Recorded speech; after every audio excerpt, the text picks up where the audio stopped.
Novels forever में खुशामदीद। Novel रक्त से मोहब्बत, जिसकी राइटर हैं तानिया ताहिर, उसकी 21वीं एपिसोड है। और ये एपिसोड मैं लंबी एपिसोड बना रही हूँ आप लोगों की फरमाइश पर।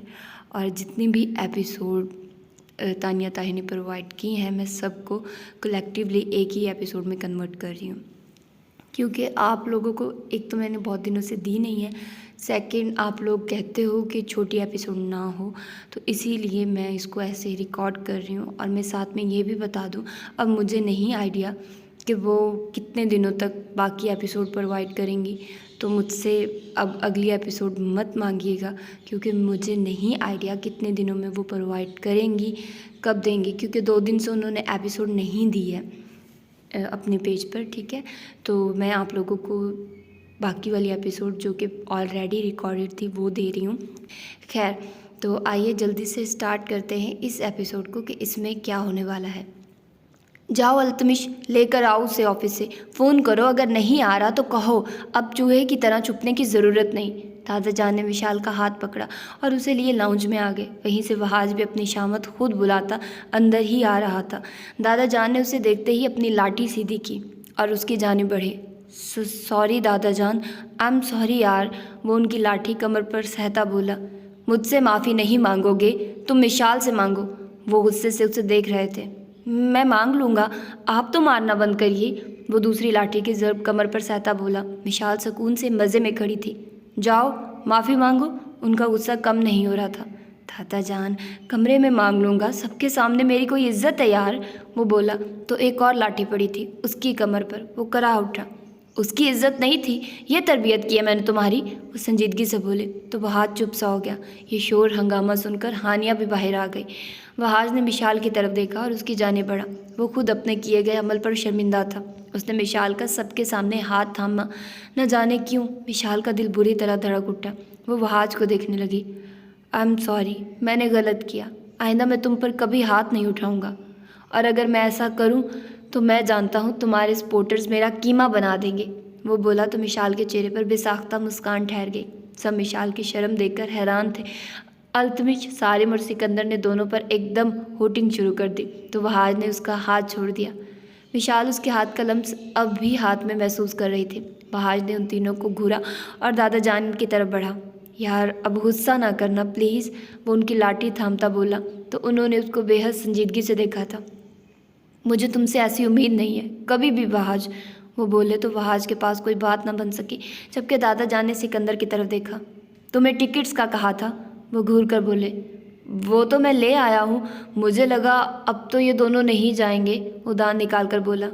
4 गधे रखे हुए मैंने इस घर में जो मेरा खून पीने के लिए आ गए हैं दुनिया में, वो भड़क कर बोले। तो अल्तमिश और सारिम ने उनकी जानिब एहतजाजी नज़रों से देखा। अब उन दोनों की गलती में हमारा तो कोई काम नहीं था, चुप हो जाओ सारे, वो चिढ़कर बोले। और दादा जान विशाल की तरफ बढ़े। जाना चाहती हो इसके साथ?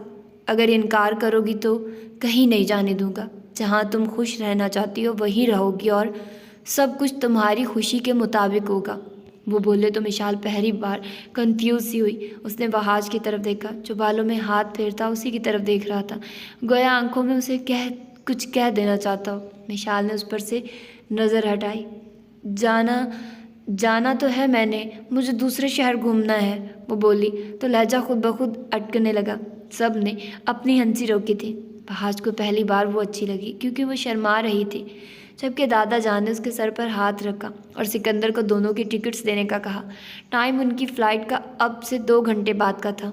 सब में एक बार फिर से जोश उभरा कि वो दोनों जा रहे थे। वहाज तो दादा जान की फिक्र करता उनके पीछे उनके रूम में चला गया, जबकि बाकी सब सुख का सांस बहाल करते अपने अपने कामों में लग गए थे। विशाल भी कमरे में चली गई। वो एक्साइटेड थी जाने के लिए और सबके सामने वहाज ने उससे माफ़ी मांगी। उससे ये भी अच्छा लगा था।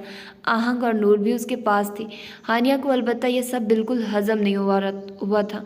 वो पाँव पटक कर वहाँ से चली गई। समी का मैसेज खोल कर देखा तो वो मिशाल की पिक्स मांग रहा था। उससे गुस्सा चढ़ा। मिशाल मिशाल मिशाल, क्या कमी है मुझ में जो उसे मिशाल का दौरा पड़ गया है? फिर कहता है कि मैं तुमसे मोहब्बत करता हूँ। वो आईने में खुद को देखती गुस्से से बोली, मगर जवाब कहीं नहीं था।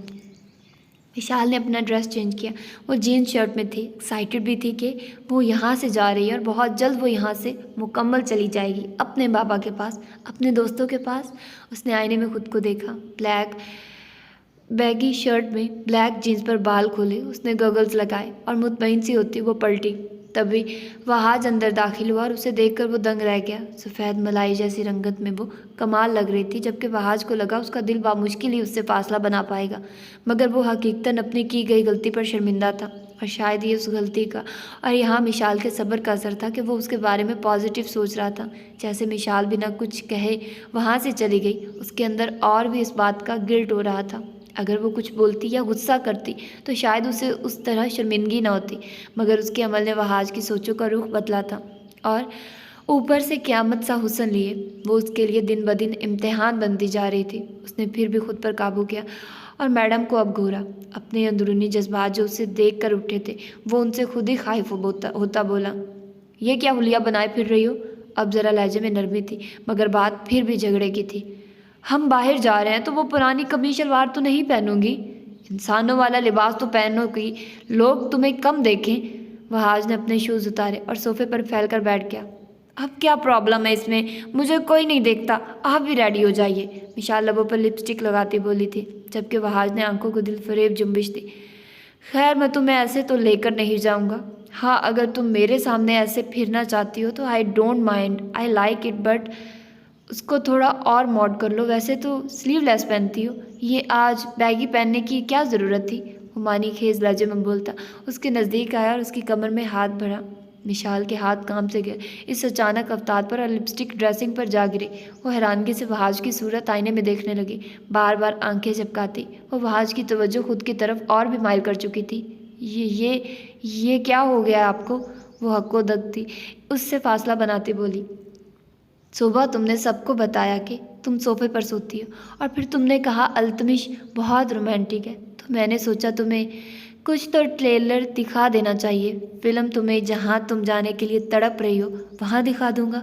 वो आंखों में भरपूर तासुर लिए उसको अपने नज़दीक कर गया। वहाज मिशाल हवासों में आती गुस्से से उससे अलग होने लगी। वहाज ने अलबत्ता उसकी नाजुक कमर को नहीं छोड़ा, जो कि उसे बाजुओं में भर चुकी थी। ज़्यादा ठरकी बनने की ज़रूरत नहीं है, मैं बाहर सिर्फ घूमने जा रही हूँ। क्या सोचे बैठे हैं आप? विशाल ने हिम्मत करते उसकी लो देती नज़रों से निगाहें फेर कर ज़रा भड़क कर कहा। तो वहाज ने गहरा सांस भरा।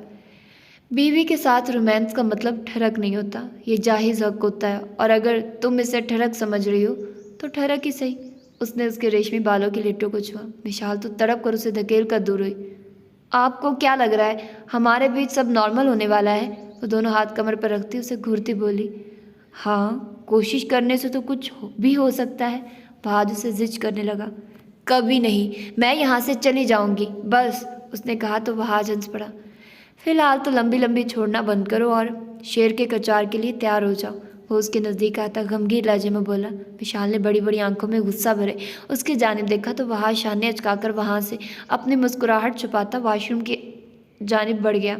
उन्हें कुछ देर में निकलना था वो, और हाँ, ये लिबास बदल लो, इंसानों के हुलियों में आ जाओ, वरना यहीं रहोगी। वो सख्ती से बोला। मैं दादा जान को शिकायत लगा दूंगी, वो गुस्से से बोली। आह, मैं अब लगवाने दूंगा।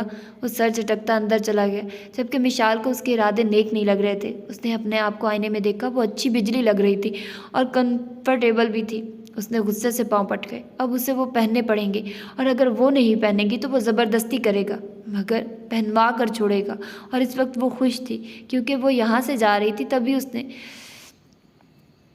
झल्ले से अलमारी खोली और सारे कपड़े उलट पलट करके एक ब्लैक कलर का ड्रेस निकाला, जिस पर कोई बहुत सारा काम नहीं था। ये सिंपल भी था, अगर उसके साथ बहुत बड़ा दुपट्टा भी था। दुपट्टा तो बिल्कुल नहीं लूँगी, उसने सोचा। वो ड्रेसिंग रूम में चली गई। जबकि वो बाहर आई तो वहाँ जब तक नहीं आया था, शायद शावर ले रहा था। उसने एक बार फिर खुद को संवारा और जैसे जैसे वो संवारती वैसे वैसे खूबसूरत दिखाई देती। और फिर उसके निकलने से पहले वो बाहर निकल गई। ताई अम्मी, बड़ी अम्मी, चच्ची, नूर, आहंग सब उसे देखकर एकदम उसकी तारीफ़ किए बिना न रह सके। जबकि मिशाल मुस्कुरा दी और इन सब से बातें करने लगी। वक्त के साथ वो उन सब में एडजस्ट हो रही थी। वहाज भी अंदर से फ्रेश होकर आ गया। उनकी पैकिंग भी वहाज ने खुद की थी। मिशाल को तो होश भी नहीं थी। वो बाहर सबके साथ बैठी थी। बहाज ने उसका दुपट्टा खुद उठाया हुआ था। वो संजीदगी से उसकी जानिब बढ़ा और उस पर दुपट्टा डाल दिया, मगर वो बोला कुछ नहीं था। विशाल तब भी गई, मगर फिलहाल बहस करना ज़रूरी नहीं समझा और सिकंदर ने उन्हें टिकट्स दे तो वो लोग बाहर एयर जाने वाले थे। विशाल काफ़ी एक्साइटेड थे। बहाज और वो सबसे मिले। दादा जान ने खुसूसी उसे तनबीह की थी कि वो विशाल को हर्ट नहीं करेगा, और सच तो ये था कि उसके अंदर से इस वक्त विशाल के खिलाफ कोई जज्बा नहीं था। उसकी खामोशी बहाज के दिल में जगह बना गई थी, मगर इस बात का इजहार नहीं किया था उसने। वो सबसे मिलकर गाड़ी में सवार हुए। सारिम उन्हें छोड़ने जा रहा था।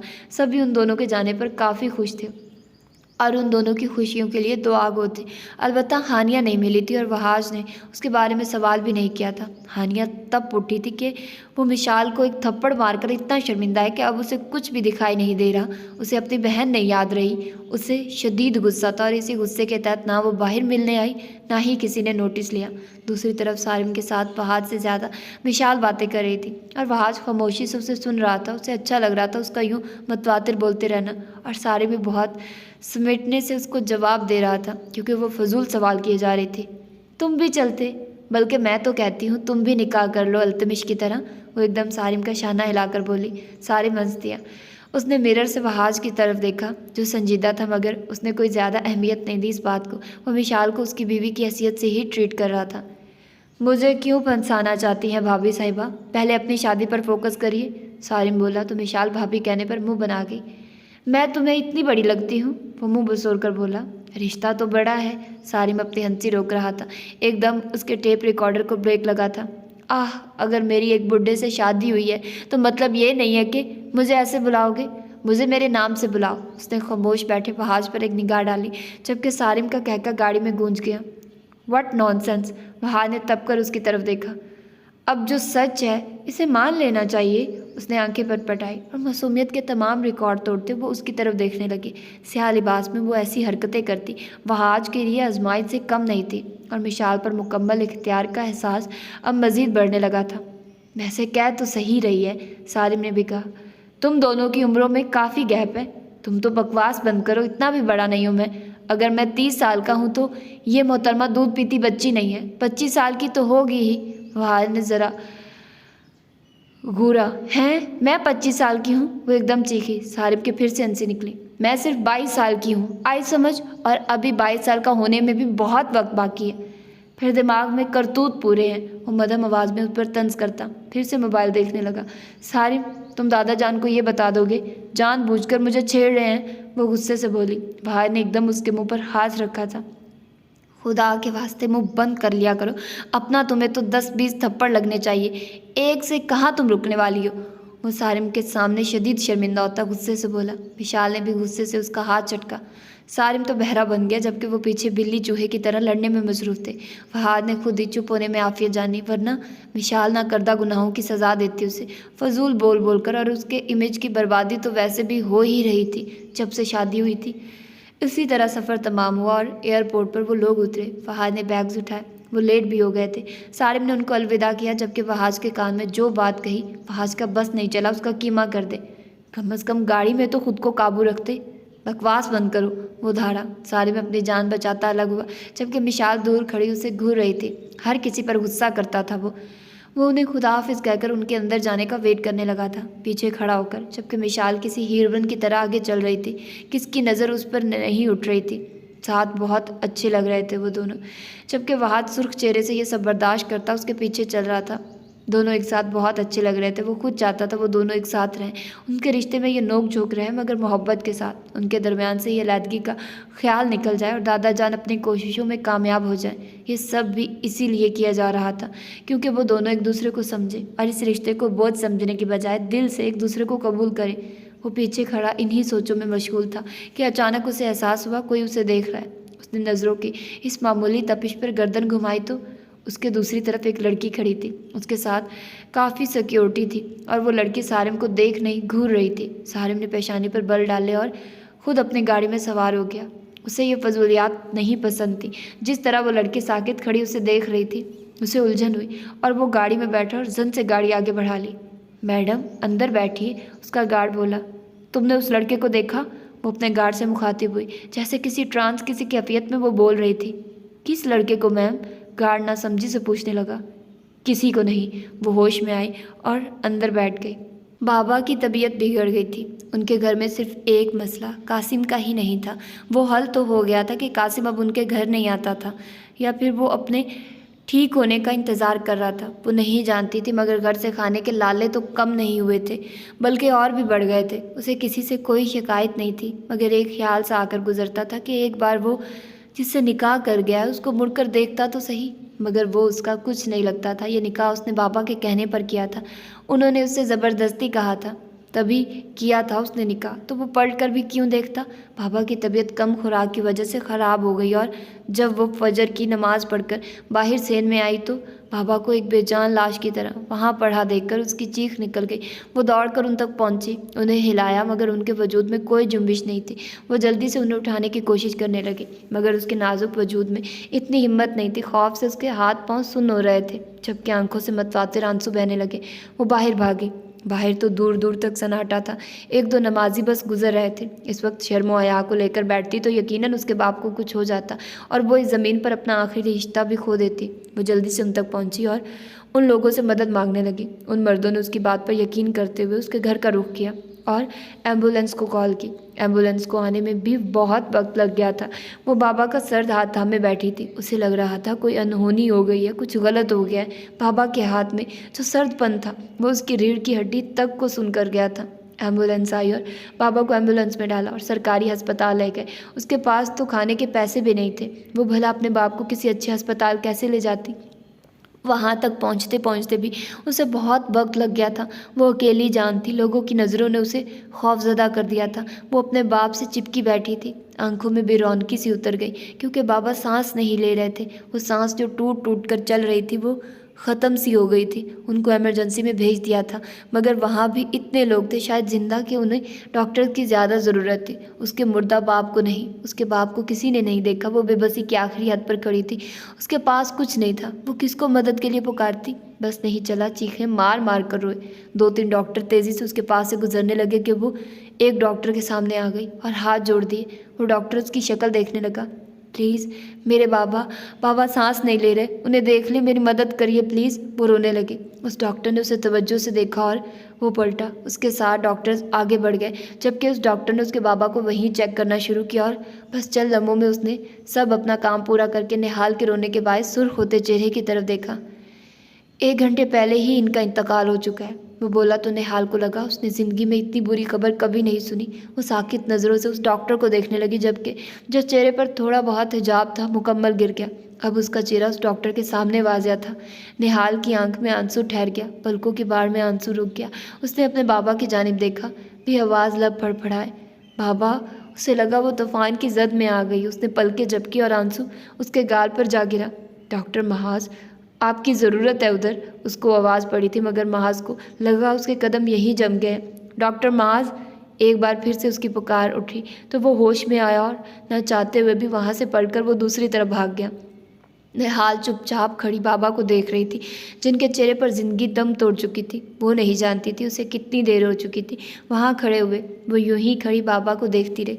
उसने एक कदम भी आगे या पीछे नहीं लिया था, मगर वक्त उसके इर्द गिर्द से बहुत तेज़ी से गुजरा था। उसके इर्द गिर्द वक्त पर लगाकर गुजरा। उसके पाँव नहीं थके थे, आँख से आंसू निकलना बंद हो गया था। अचानक किसी ने उसे छुआ। वो बुरी तरह डर कर पलटी, फटी फटी आंखों से उस डॉक्टर की जानिब देखने लगी। आई एम सॉरी, बट आपके साथ कोई नहीं है क्या? इनकी बॉडी ज़्यादा देर इस तरह नहीं रखी जा सकती। वो बोला तो निहाल ने फिर से बाबा की तरफ देखा। कहाँ ले जाऊँ? उस पाट अंदाज में बोली। आपके साथ कोई नहीं? वो फिर से पूछने लगा। नहीं, वो बोली, लहजे में कोई तासुर नहीं था। महाज खामोश हो गया। जावेद, इन्हें सर्द खाने में ले जाओ, डॉक्टर महाज ने एक आदमी को कहा था। निहाल यूं ही खड़ी बाबा को दूर जाते देखने लगी। आप मेरे साथ आइए, उसने कहा तो निहाल बिना सवाल जवाब के उसके पीछे चल दी। महाज ने उसे इमरजेंसी वार्ड से निकाला और अपने कैबिन में बैठने के लिए कहा। निहाल बैठ गई, मगर वो एक रोबोट से कम नहीं लग रही थी। जबकि महाज बहुत थक चुका था, तभी उसने कॉफ़ी पीने का सोचा, और उसने थोड़ा फ्रेश भी होना था। अपने पर्सनल गार्ड को कॉफ़ी का कहकर वो फ्रेश होने चला गया। तभी उसका सेल फोन बजने लगा। हाँ यार बोलो, थकी थकी सी आवाज़ उभरी। क्या प्लान है यार? रात का मैं तो बोर हो चुका हूँ। फिलहाल वहाज भाई अपने हनीमून पर गए हुए हैं, तभी सोच रहा हूँ ऑफिस से जल्दी भागूँ। वो हंसा, जबकि महाज भी हंस दिया। यार मैं तो बहुत थक चुका हूँ, रात के प्लान में लंबी और गहरी नींद है बस, उसने कहा तो सिकंदर ने गुस्से से सेलफोन को देखा। मैं आ रहा हूँ, समी और शुजा को भी कह रहा हूँ, वो बोलकर फ़ोन बंद कर गया। जबकि महाज कहना चाहता था उसकी शिफ्ट ख़त्म होगी, अब वो रेस्ट करना चाहता है, मगर वो तीनों कभी न मानते। तभी उसने अपना कैजुअल ड्रेस पहना। वॉचमैन ने उसके हाथ में कॉफ़ी का कप दिया। तभी उसका जूनियर आ गया। उसका मूड नहीं था किसी से बात करने का, मगर इखलाकन रुक गया। थोड़ी देर उससे बात करता रहा, तभी उसकी कॉफ़ी ख़त्म हो गई। उसने मज़ीद कॉफ़ी के लिए कहा। अभी मुड़ा ही था कि सिकंदर सामने से आ रहा था। वो वाइट सूट में था और सूट उस पर हमेशा से जचता था। ब्लैक गॉगल्स लगाए वो काफ़ी हैंडसम लग रहा था। माज आगे बढ़ा और दोनों बगल गिर हुए। पक्के हो अपनी बात के तुम भी, महाज ने कहा तो सिकंदर हंस दिया। शुजा और समी भी पहुंचने वाले होंगे, मैंने उन्हें डेरे पर ही पहुंचने का कह दिया है, सिकंदर ने कहा। भरी शाम डेरे पर जाकर क्या करना है तुम लोगों ने यार, महाज जिद चुका। दोनों के कदम महाज के कैबिन की तरफ थे। शुगर लगाएंगे भाई, और क्या करेंगे, हफ्ते में एक बार ये आज़ादी ना हो तो खाक मज़ा आता है ज़िंदगी का। और वैसे भी कुछ रोज़ से अम्मी ने तो बहुत ही गुस्सा करना शुरू कर दिया था, वो बोला। और जैसे ही अंदर कदम रखे, निहाल को सामने देखकर शॉक रह गया। वो सर झुकाए बैठी थी, बिल्कुल स्पार्ट। माज को याद आया, वो उसे बैठा कर गया था। सिकंदर अलबत्ता वहीं खड़ा था। माज अपनी चेयर पर बैठ गया। आपके साथ कोई नहीं, डेड बॉडी को ऐसे फ्री नहीं किया जाएगा, माज बोला तो निहाल ने उसकी जानिब देखा। आप लोगों ने उनकी ट्रीटमेंट की थी, वो स्पार्ट नज़रों से देखने लगी। माज चुप हो गया। मगर फिर भी ये हॉस्पिटल्स के रूल्स के खिलाफ है, उसने उसे आगाह किया। मेरे पास खुद को बेचने के सिवा कुछ भी नहीं है, अगर आप चाहें। क्या बकवास कर रही हो, सख्त कड़कड़ाते लहजे में एक आवाज़ उभरी थी। निहाल ने सामने देखा, वो खड़ा था। वो उसे यहाँ एक्सेप्ट नहीं कर रही थी। उसने चंद लम्हे अपनी स्पार्ट नज़रों से सिकंदर की तरफ देखा और फिर माज की तरफ, जो हैरानगी से उन दोनों को देख रहा था। मैंने जो कहा है इसके अलावा मेरे पास कुछ नहीं। अगर आपके हॉस्पिटल पॉलिसीज़ में ये है कि मुझे ख़रीद लें तो। उसकी बात मुकम्मल होने से पहले ही सिकंदर उस तक पहुंचा तो उसे खींच कर खड़ा किया था। ज़्यादा खरीदो फरोख्त का दिल कर रहा है तुम्हारा, क्या बेहूदगी है मुंह से निकाल रही हो, क्या हुआ है, क्यों आई हो यहाँ। वो सख्ती से उसका बाजू जकड़े सवाल जवाब करने लगा। आप कौन होते हैं मुझसे ये सवाल करने वाले। निहाल की नज़रों में उसके लिए कोई शिनाख्त नहीं थी। दो थप्पड़ लगाकर याद दिलाऊं कौन हूँ मैं। वो बेहद गुस्से में लगा, जबकि निहाल ने उससे अपना बाजू छुड़ाया। मेरा आपसे कोई ताल्लुक़ नहीं है और आइंदा मेरे रास्ते में मत आइएगा। वो उस वक्त पूरे जिस्म की ताकत खुद में जमा किए इन दो मर्दों के सामने डट के खड़ी थी, जिनमें से एक कहने को उसका शौहर था, मगर निकाह के बाद एक बार भी पलट कर नहीं देखा। जबकि वो जानता था उनके घर के हालात। वो आ सकता था, और अगर खुद आना गवारा नहीं था उनके गरीब खाने में तो कुछ खाने को भेज देता।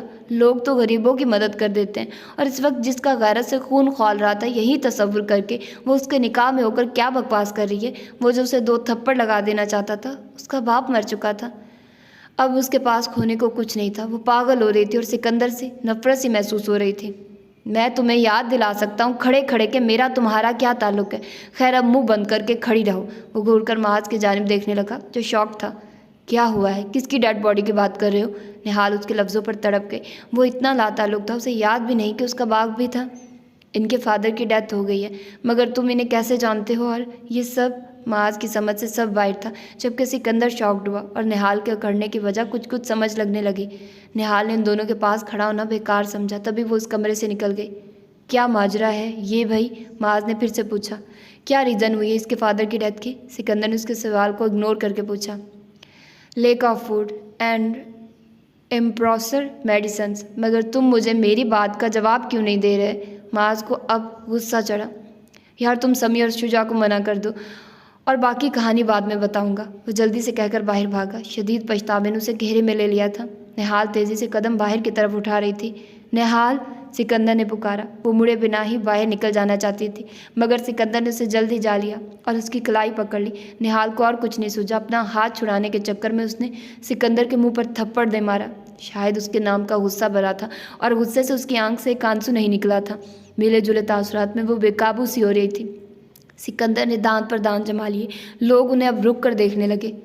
अब क्यों मेरे पीछे पड़ गए हैं, जब आपने पलट कर एक बार भी नहीं देखा।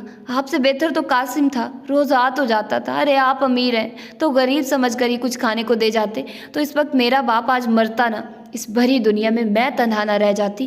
कोई खैरात ज़कात तो निकालते ही होंगे। भरी दुनिया के सामने उसने निहाल की कमर में हाथ डालकर उसके लफ्ज़ों को अपनी हथेली से दबा दिया था। मेरे बाबा, बाबा मर गए, मर गए।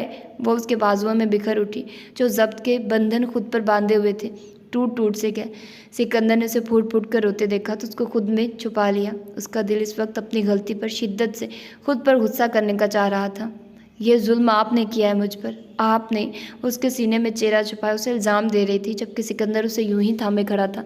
निहाल चंद लम्हों में उससे खुद ही दूर हुई। उसे खुद से दूर धकेल कर सिकंदर ने उसके चेहरे की जानिब देखा, जिस पर मामूली सी शर्मिंदगी के नासिर थे कि वो गुस्से और गम में भी अचानक ही उसकी कुर्बत से घबरा गई थी। उसने निहाल का हाथ थामा और बिना कुछ बोले वो उसके बाबा की फाइल्स रेडी कराने लगा। दोनों महाज के ऑफिस में बैठे रहे, मगर दोनों ही कुछ नहीं बोले। निहाल चुप थी।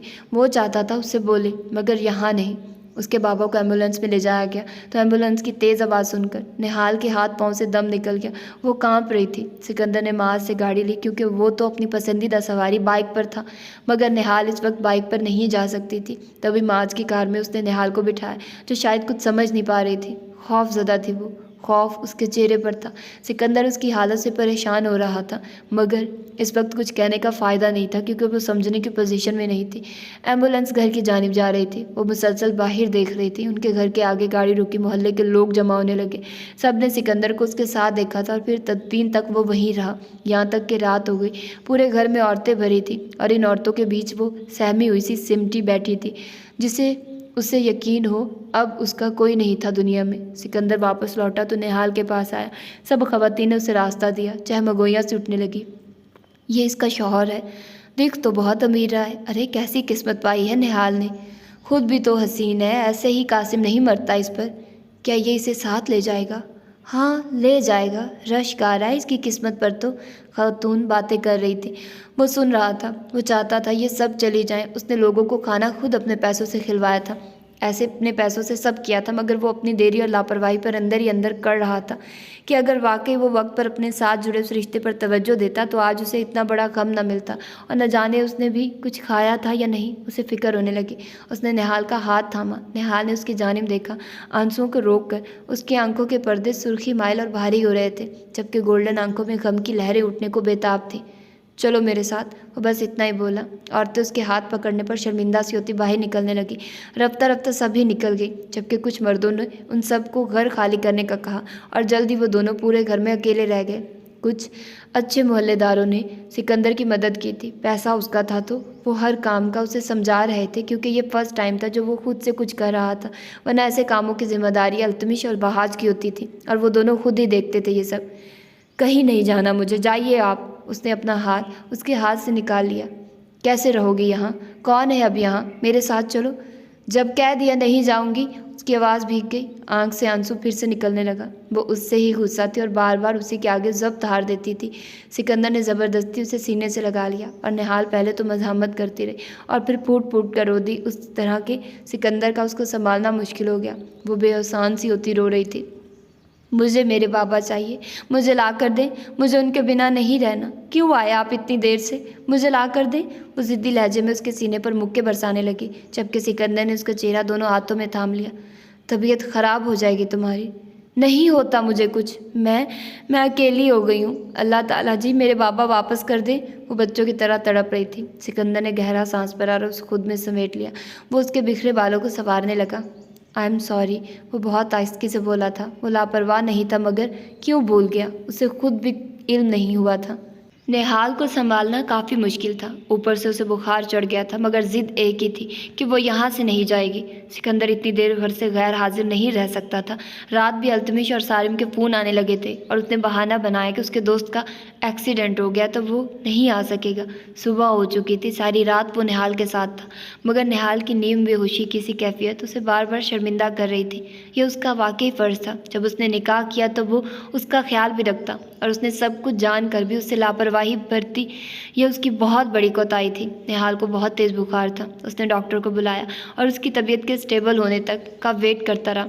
वो अब उसे यहाँ इस हालत में कभी छोड़कर नहीं जाना चाहता था, मगर घर लेकर जाना मतलब 1000 सवाल थे। और ये तो शुक्र था वहाज नहीं था, वरना वो रात घर न लौटता। वहाज के होते हुए तो लाजमी वो उसे सूली पर चढ़ा देता। जबकि सिकंदर निहाल को घर लेकर जाता है तो क्या बताएगा, वो निकाह करके आया है, माँ क्या सोचेंगी। उसे फिक्र ये थी, दादा जान और बाकी सब नहीं। वो निहाल को यूं ही घर नहीं ले जा सकता था, मगर उसके पास ऐसी कोई महफूज जगह भी नहीं थी। उसे कुछ ना कुछ तो करना था। वो निहाल को गौर से देखता मुसलसल ये सब कुछ सोचे जा रहा था, जबकि निहाल बुखार में जलती बेजान सी पड़ी थी।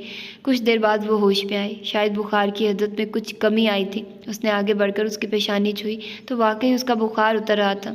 सिकंदर ने शुक्र का सांस बहाल किया। दिन पूरी तरह निकल गया था। उसका सेलफोन अचानक बजने लगा। अल्तमिश की कॉल थी। वो ज़बान दांतों तले दबा गया। अब क्या करना चाहिए था उसे। निहाल उसके चेहरे के बदलते तासुरात देखती एकदम उठ बैठी। वो कैसे उसके सामने बिना लिहाज शर्म के लेटी हुई थी। सिकंदर ने उसकी तरफ फोकस किया तो वो अपने बाल दुपट्टे से छुपा रही थी। फ़िलहाल मेरी सिचुएशन ऐसी नहीं कि मैं तुम्हारे साथ रोमांस या फ्लर्ट करूं, तो ये सब करने की ज़रूरत नहीं। सबसे अहम बात यह है कि मैं बुरी तरह फंस चुका हूँ। वो ये सोचे बिना कि वो लड़की अपने बाप को खो चुकी है, अपनी परेशानी बयान कर रहा था। निहाल को शर्मिंदगी हुई इस निकाह पर जो उसके बाप ने करवाया, और वो शख्स ज़बरदस्ती इस निकाह में फंस गया। वो चुप रही, जबकि सिकंदर कुछ देर सोचता रहा और फिर उसकी तरफ देखा। तुम्हारा कोई रिश्तेदार नहीं? उसने पूछा। निहाल के हलक में गिल्टी सी फंसने लगी। वो कितनी भारी हो गई थी उस पर। कासिम है, वो बोली और उठने लगी। उसका सर चकरा रहा था, मगर वो फिर भी उठ खड़ी हुई, जबकि दूसरी तरफ सिकंदर उसकी झुकी झुकी पलकों और खामोशी से दिए गए जवाब पर उसको घूरते हुए उसने जाते हुए निहाल की कलाई पकड़ ली। फजूल याद सोचने की ज़रूरत नहीं है कि मुझ पर तुम भारी हो रही हो। मैं अपने बाप की तरह बिल्कुल नहीं हूँ जो रिश्तों को निभाना नहीं जानता। अगर हमें सबसे ज़्यादा सिखाया गया है तो वो ये ही सिखाया गया है कि रिश्तों की हिफाजत कैसे की जाए, और मुझ में इतनी गैरत है, मैं तुम्हें बेयारो मददगार नहीं छोड़ूंगा। हाँ, गुज़श्ता कोताही पर मैं सख्त शर्मिंदा हूँ। शायद कभी अजाला ना कर सकूँ, मगर इस अजाले की हर मुमकिन कोशिश करते हुए तुमसे वादा ज़रूर करूँगा कि तुम्हें खुशियाँ देने की पूरी कोशिश करूँगा। वो खामोश हुआ। निहाल ने उसकी तरफ देखा। मैंने आपसे ये सब करने के लिए तो नहीं कहा। जिन्होंने आपको मेरे साथ बांधा वो तो जा चुके हैं। आप भी मुझे मेरे हाल पर छोड़ दें। वो कुछ घबराती हुई सिकंदर की गिरफ्त उसकी कलाई पर सख्त हो गई। क्या मैं लंबे लंबे भाषण दूं? तुम्हें तब समझ आएगी। ये बीवी बनाऊं तब समझ आएगी तुम्हें मेरी बात। वो उसके मुकाबिल खड़ा हो गया। क्या मतलब है? वो हैरान हुई थी उसके गुस्सा करने पर। वो तो उसके हक में बात कर रही थी। कोई मतलब नहीं है, तुम बस इतना याद रखो कि तुम सिकंदर की बीवी हो, और जो गलती मैं एक बार कर चुका हूँ वो दोबारा नहीं दोहराऊंगा। वो बेसाख्ता दोनों हाथों में उसका चेहरा थाम गया, जबकि निहाल काम सी गई, सटपटाकर उससे अलग हुई और जल्दी से रुख मोड़ गई। सिकंदर मुस्कुराया। बस इतने में वो हंस पड़ा, जबकि निहाल कमरे से ही बाहर निकल गई। सिकंदर की परेशानी अब भी वही थी, मगर उसे ये समझ आ गया था अगर वो कोई भी बात निहाल से शेयर करेगा तो वो एक ही मतलब समझेगी कि वो उससे अलग हो जाए। लेकिन वो ये समझ नहीं पा रहा था कि वो ऐसा क्यों चाहती थी। शायद दिल में उसके भी कोई चोर था। उसने गहरा सांस खींचा और माज को कॉल की। अब वो ही कुछ कर सकता था। वहाज और मिशाल पहुंच गए थे। मिशाल बेहद खुश थी, यहाँ तक कि उसके अंग अंग से खुशी झलक रही थी, और उसके मुंह से कोई कड़वी बात भी इस दौरान वहाज ने नहीं सुनी थी।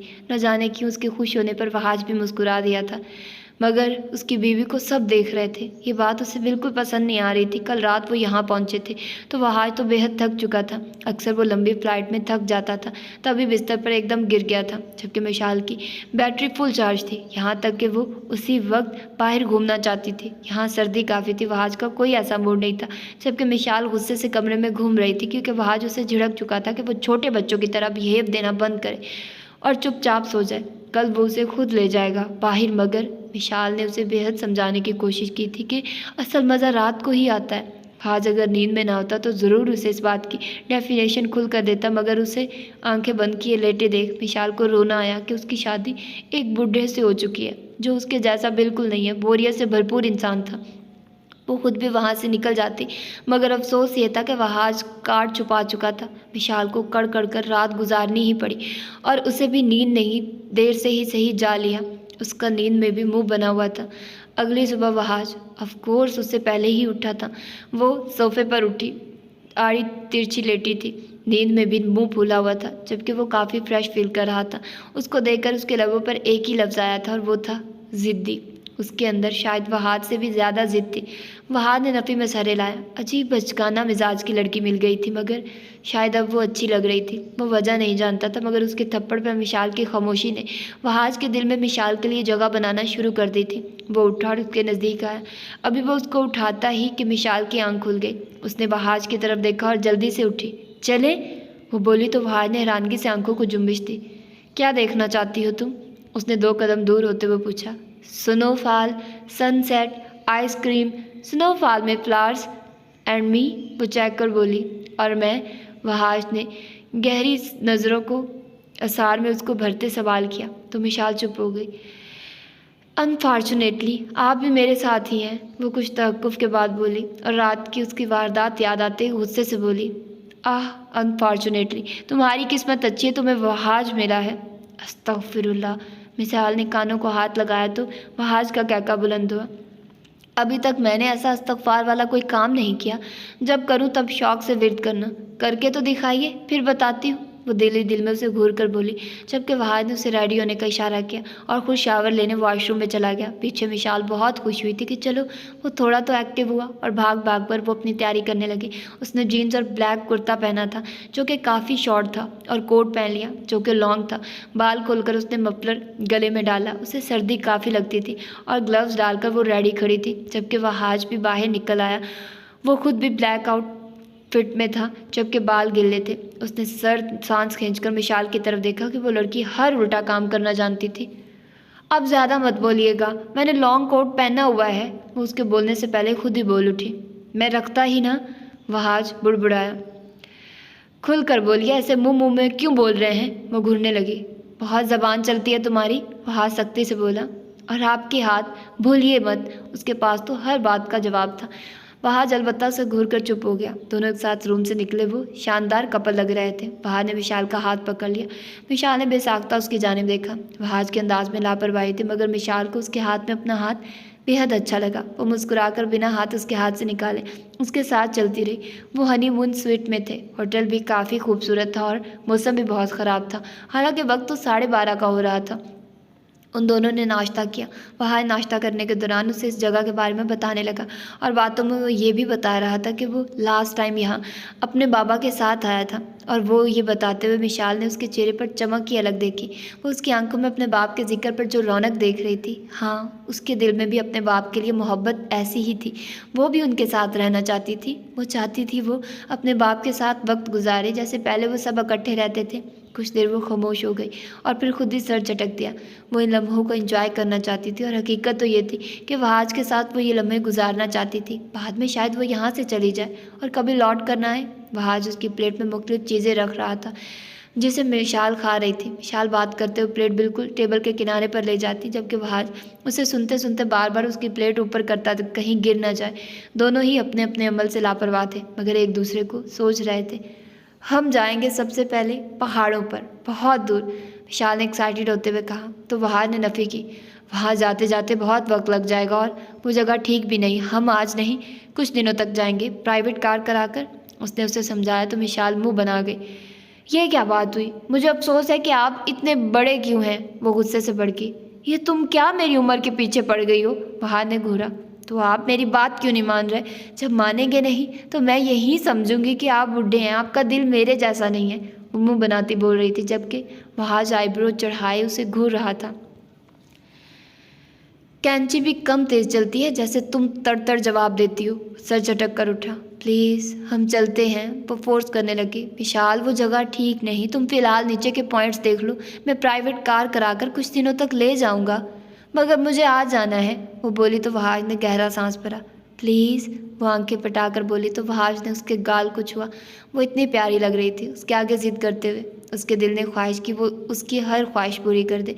वहाज के मान जाने पर मिशाल बेसाख्ता उछली और अपनी मुस्कुराहट रोकने लगी, जबकि वहाज ने उसको ओवर एक्साइटेड होते देखते घूरा और ख़ुद वो बुकिंग कराने चला गया। उन्हें एक मैन के साथ जाना पड़ा। हालांकि वो जाना नहीं चाहता था क्योंकि अक्सर हादसात हो जाते थे और डाका तो ऐसी जगहों पर आम बात थी, मगर उसकी खुशी की खातिर उसने गाड़ी में सीट बुक करा ली और तकरीबन आधे घंटे बाद वो चढ़ाई के लिए निकल गए। ऊपर की तरफ वो भी सर्दी थी। बस में और भी बहुत लोग थे, तकरीबन भरी हुई थी। सब खौफजदा भी हो रहे थे क्योंकि ये चढ़ाई खौफनाक थी। विशाल पहाड़ के बाजू को दोनों हाथों में एकदम जकड़ गई। अब क्यों डर रही हो? वहाद ने कहा तो उसके चेहरे के उड़ते रंग देखता हंसा। नहीं, मैं डरती नहीं हूँ, बस वैसे ही ये तो, वो बोली तो वहाद ने सर हिलाया। हाँ हाँ, वैसे ही तुम्हारा दिल था।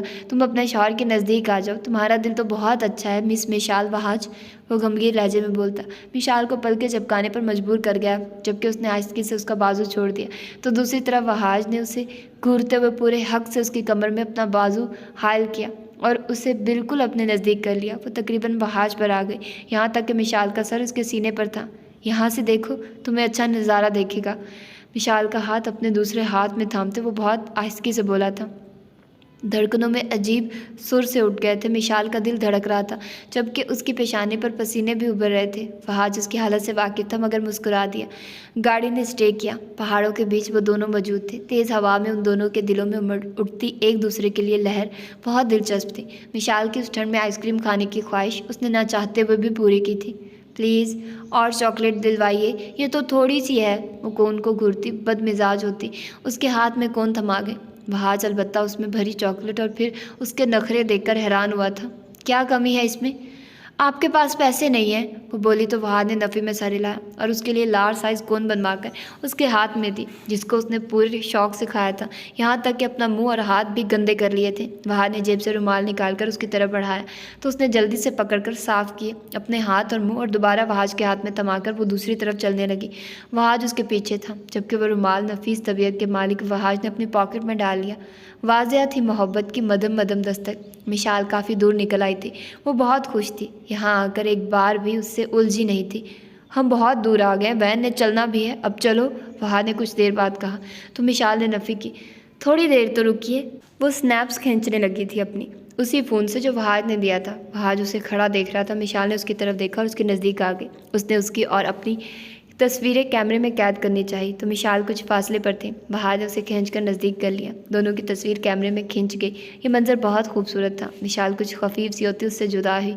अब चले, उसके कान के नज़दीक झुककर बोला तो मिशाल ने सर हिलाया। पैदल चलकर वापस आते उन्हें काफ़ी वक्त लग गया और जब वो लौटे तो वहाँ कोई नहीं था। वैन जा चुकी थी।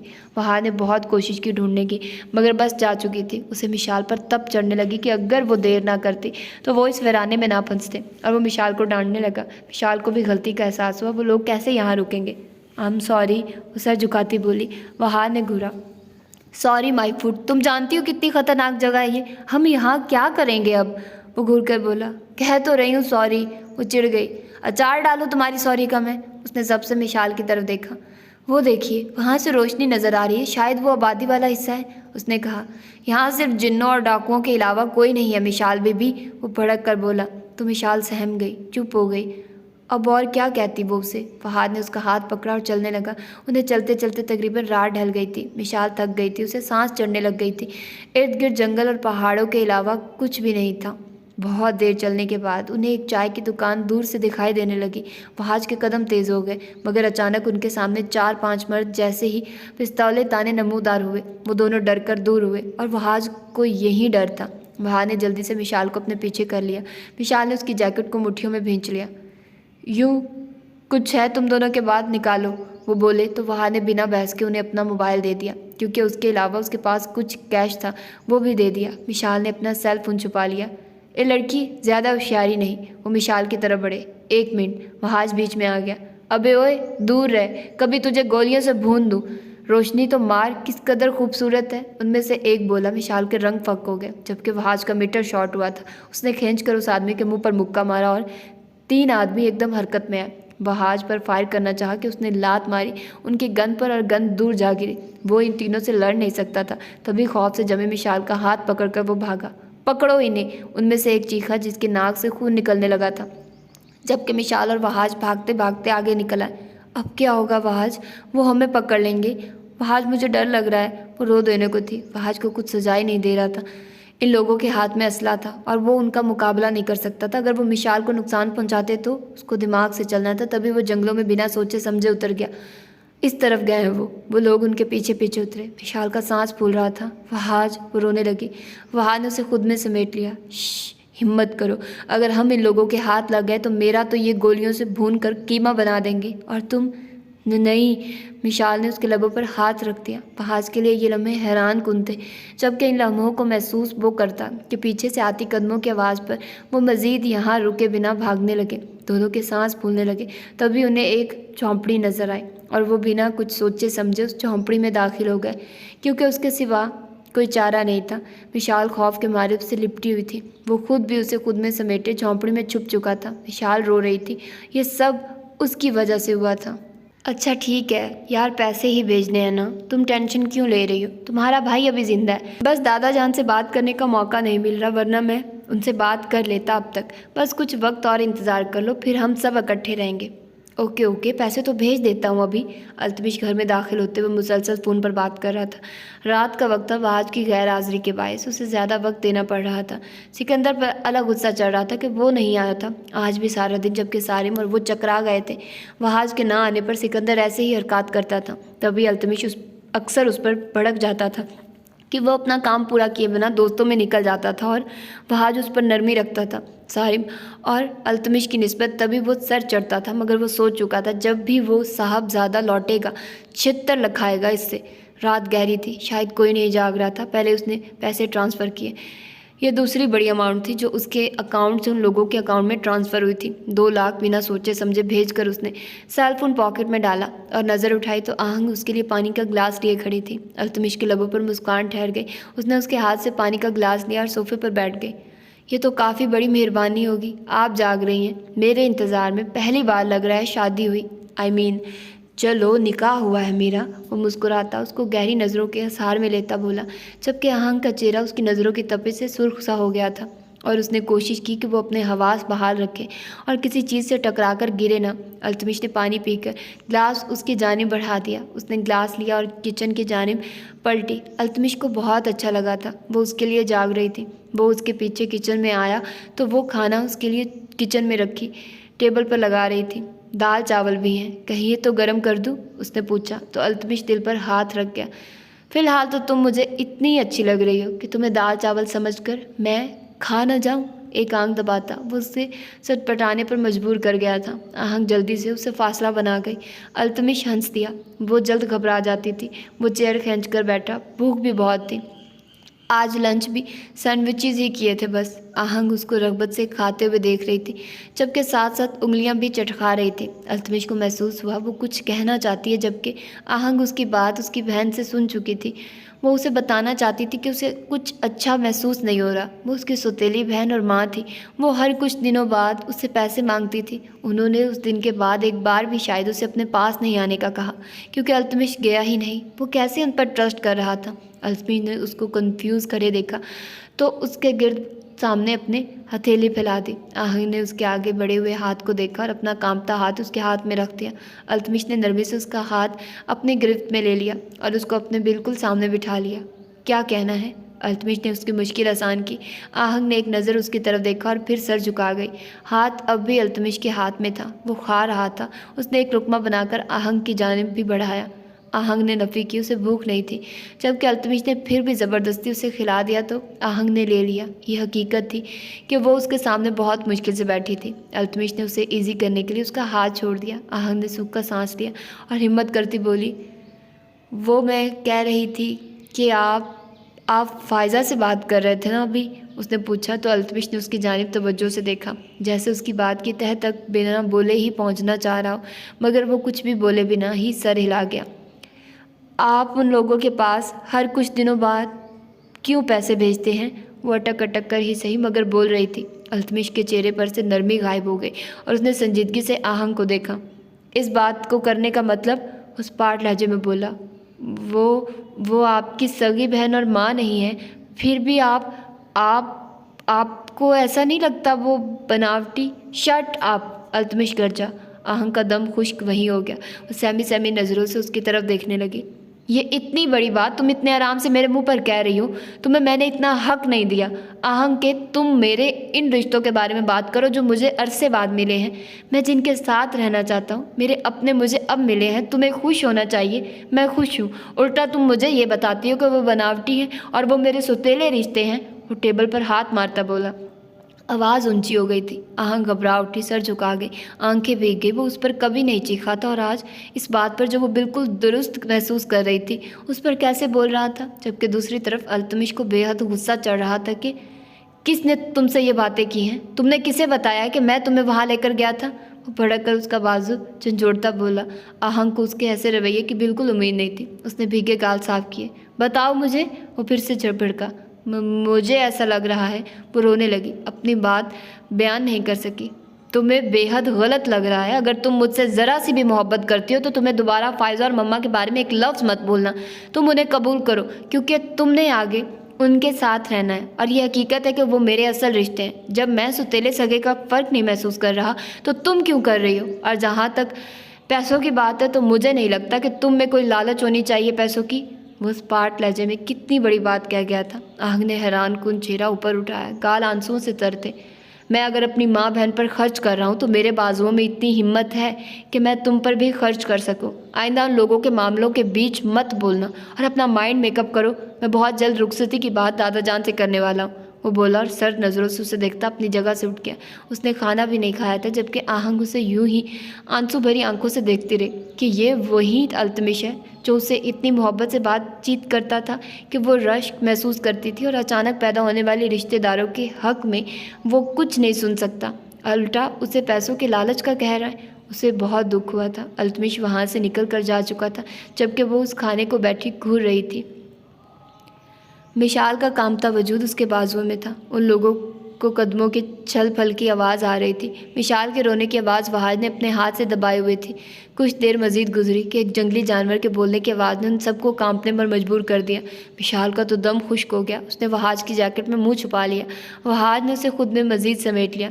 दोबारा सर उठाकर देखा तो वो लोग जानवर की आवाज़ से डर कर वहाँ से भाग चुके थे। वहाज को कुछ सुकून सा मिला मगर सर्दी इतनी थी इस जगह पर कि वो खुद सर्दी से कांपने लगा था। ऊपर से वो जंगल के बीच न जाने किसकी झोंपड़ी में थे। उसने अपने सीने में चेहरा छुपाए मिशाल की जानिब देखा। वो जा चुके हैं, डरने की कोई बात नहीं अब। उसने मिशाल के रेशमी बालों में हाथ फेरा। मिशाल ने सर उठाया तो आंखें भीग चुकी थी। वो सुर्ख आंखों से उसे देखने लगी। उसके चेहरे पर चांद की चांदनी ने अपनी रोशनी बिखेर दी थी। वहाज एक पल के लिए सुन हो गया। आई एम सो सॉरी, ये सब मेरी वजह से हुआ। मुझे आपकी बात मान लेनी चाहिए थी। अगर आपको कुछ हो जाता, अगर वो गोलियां चला देते, please please I am sorry. वो बच्चों की तरह रोने लगी थी जबकि वहाज के लिए अब खुद पर काबू करना बेहद मुश्किल था।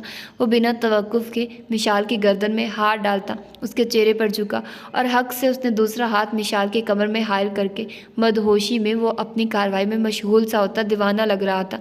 जबकि मिशाल की आंखें एक पल के लिए फट सी गई। दिल की धड़कनों के शोर ने शायद वहाज के कानों में भी ये सुर बिखेर दिए थे। वो जज्बाती सा होता उसे मज़ीद खुद के नज़दीक करता, उसके चेहरे की सबसे खूबसूरत चीज़ पर कुछ जुल्म सा ढाता। मिशाल के हवास बर्बाद कर चुका था। वो सुन सी रह गई। वहाज की कार्रवाई अलबत्ता ना रुके और जब उसे एहसास हुआ उसकी सांसें रुक जाएंगी, उसने वहाज का बाजू थाम कर उसको ज़रा दूर धकेलना चाहा। वहाज ट्रस्ट से मस्त ना हुआ। मिशाल उसके बाजुओं में बेबसी से फड़फड़ा उठी। वो अपने मन की चाहत पर उससे अलग हुआ। दोनों की सांसों की नाहमवारी चारों जानिब एक अजब सा सकूत बना चुकी थी। मिशाल की झुकी झुकी पलकों पर वहाज ने अपना लम्स छोड़ा। मिशाल सटपटा सी गई, एकदम उससे दूर होने लगी। आप ये सब, वो बोलना चाहती थी। वहाज शायद इस मूड में नहीं था कि वो उसकी कोई बात का जवाब भी देता। उसने मिशाल को कुछ भी कहने से बाज रखा।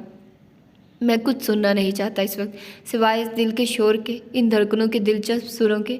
खुमार आलूद लहजे में वो उसके बिखरे बाल संवारता बोला था। मिशाल ने उसकी जानिब देखा तो नज़रों से नज़रें ना मिला पाई। वो उससे रुख मोड़ गई। उसकी सांसें बेहद भारी हो रही थी। वहाज की नज़रों से, वहाज के अमल से, वहाज की बातों से वो खुद को संभाल नहीं पा रही थी। वहाज ने एक लम्हे के लिए उसकी पुश्त की तरफ देखा और फिर बिना कुछ भी कहे उसने अपना मुकम्मल इख्तियार इस्तेमाल किया था। उसके दिल ने मिशाल की चाहत पूरे जोश से की थी। जज्बात का तूफान था जिसने दोनों को अपनी लपेट में ले लिया था। वहाज ने उसके बालों को एक तरफ किया और उसकी लॉन्ग कोट में छुपी दिलकश गर्दन को देखने के लिए उसका मन मचल उठा। वहाज की तपिशज़दा नज़रें मिशाल सहन नहीं कर पा रही थी। उसने तेज़ी से मुड़कर वहाज के सीने में फिर से अपना चेहरा छुपा लिया। वहाज को ये उसकी खुद सुपुर्दगी का अंदाज़ बेहद भाया था। उसने इर्द गिर्द देखा, काफ़ी अंधेरा था। उसका मोबाइल तो वो चोर ले गए थे। उसने मिशाल के कोट से सेलफोन निकाला और उसकी टॉर्च उसको खुद में समेटने यूं ही खोली और उसे झोंपड़ी को एक नज़र देखा तो एहसास हुआ कि यहाँ शायद घोड़ा ठहरा था और शायद उसके मालिक को उससे इतनी मोहब्बत थी कि उसके लिए उसने सर्दी से बचने के लिए ये झोंपड़ी बनाई थी, क्योंकि घास का एक ढेर लगा था एक तरफ और मुख्तलिफ चीज़ें भी थी जिससे ये वाज़िया था कि यह किसी घोड़े के रहने की जगह है, मगर वहाँ वो और कुछ नहीं था। आपको यहाँ डर नहीं लग रहा? विशाल ने उसके सीने से सर निकालकर इर्द गिर्द देखा और बेसाख्ता बोली और वहाज के लबों पर मुस्कान फैल गई। फ़िलहाल तो किसी चीज़ से डर नहीं लग रहा, भारी लहजे में बोलता वो उसके चेहरे पर सुर्ख लाली बिखेरता देखता बोला और खड़ा हुआ। विशाल उठती कि वहाज ने बिना कुछ कहे उसे बाजुओं में उठा लिया। वहाज सिवाय अपने जज्बात के उसके कान में झुककर बेख्तियारी से बोला। विशाल ने उसकी जैकेट जकड़ ली और वहाज उसे उस घास के ढेर के पास ले आए। वो यहाँ से सुबह होने तक कहीं ना जा सकते थे। अगर वो निकलते तो किसी जानवर की खुराक बन जाते, तभी सुबह ही कुछ कर सकते थे। वो झोंपड़ी के आधे हिस्से में टूटी हुई छत होने के बायस चांद की चांदनी बिखरी हुई थी। वहाज ने उस घास पर मिशाल को बैठा दिया। वो घबरा रही थी। वहाज मुस्कुरा दिया और उसने उसके घबराहट से उठते रंगों वाले चेहरे को बड़े शौक से देखा था। इस वक्त वो कहीं से नहीं लग रही थी। ये वो ही मिशाल है जिसके लिए बॉयफ्रेंड एक आम बात है। वहाज ने अपने गले में लटकी ढीली पड़ी टाई को खींचा। मिशाल को समझ ना आया वो क्या करने वाला है और वहाज ने आगे बढ़कर उसके देखते ही देखते उसकी आंखों पर अपनी टाई बांध दी कि मिशाल ने कुछ मज़ाहमत करनी चाहिए, मगर बहुत देर हो चुकी थी। वहाज ने उसके बाद मिशाल के मुँह से एक लफ्ज़ नहीं सुना। वो अपने जज्बात में अपनी नफ़रत, अपनी चिढ़ सब भुला चुका था। मिशाल के हुस्न के आगे ढेर हो गया था। उसके दिल ने मिशाल को गोया बड़े दिल और मान से कबूल कर लिया था। दूसरी तरफ मिशाल भी शायद उसके आगे बेबस हो चुकी थी या खुद को उसको सौंप चुकी थी। दोनों के दिलों पर पड़ने वाली मोहब्बत की पहली दस्तक को दोनों ही ने ही बड़े शौक से खोला था, खुश आमदीद कहा था। वो टूट कर उस पर चाहत लौटा रहा था बिना कुछ भी सोचे समझे। वो बिखर बिखर जा रही थी और वहाज उसे समेट रहा था, मोहब्बत से, अपनायत से, शौक़ से, जज्बात से। आने वाले वक्त से अनजान दोनों मोहब्बत की वादियों में हर इख्तलाफ भुलाए खो गए थे। फ़िलहाल कोई रहने की जगह नहीं थी और छोड़कर वो उसे जाना नहीं चाहता था। अभी वो उसके साथ था। निहाल अलबत्ता उससे छुपना चाहती थी, मगर इतने से घर में कैसे छुपती? सिकंदर को अलबत्ता भूख का दौरा पड़ गया था। उसने निहाल को कुछ बनाने के लिए कहा और सामान वो खुद ले आया था। वहाज नहीं था, तभी फिक्र कम थी, वरना शायद वो एक मिनट भी टिकता। दूसरी तरफ निहाल उसके लिए कुछ न कुछ पका पका कर थक चुकी थी। अभी भी वो उसके लिए ज़बरदस्त नाश्ता रेडी करके उसके सामने रख चुकी थी। You are too good. मुझे नहीं लगता मेरे घर में कोई इतना अच्छा खाना बनाता है, वो मज़े से खाता बोला। निहाल ने एक लम्हे के लिए उसको घूरा। उसके बाबा की डेथ हो चुकी थी और उस आदमी ने सही से उसे गम भी मनाने नहीं दिया था। हर थोड़ी देर बाद उसे भूख लग रही थी। इन 2 दिनों में वो गम मनाने से ज़्यादा उसके लिए खाना बना रही थी। वो कुछ नहीं बोली। सिकंदर ने उसकी खामोशी को महसूस किया। वो कुछ बोलता कि उसका सेल फ़ोन बजने लगा।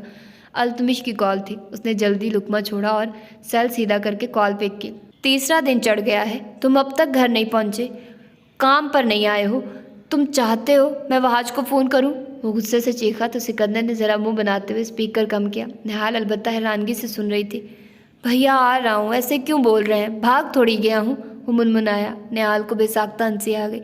ये वाकई बेसाख्ता हुआ था। सिकंदर ने उसे बुरी तरह घूरा। कैसे वो मुँह उठाए हंस रही थी। निहाल संजीदा हो गई फ़ौरन। तुम घर पहुंचो अभी के अभी, फिर बात करता हूं तुमसे, वो तड़क कर बोला और फ़ोन बंद कर दिया। सिकंदर ने अफसोस से इस बेइज्जती पर अल्तमिश को दिल ही दिल में सुनाया था। मुंह पर तो सुना नहीं सकता था। वो चुप थी। तिरछी नज़र एक बार डालकर निगाह फेर लेती।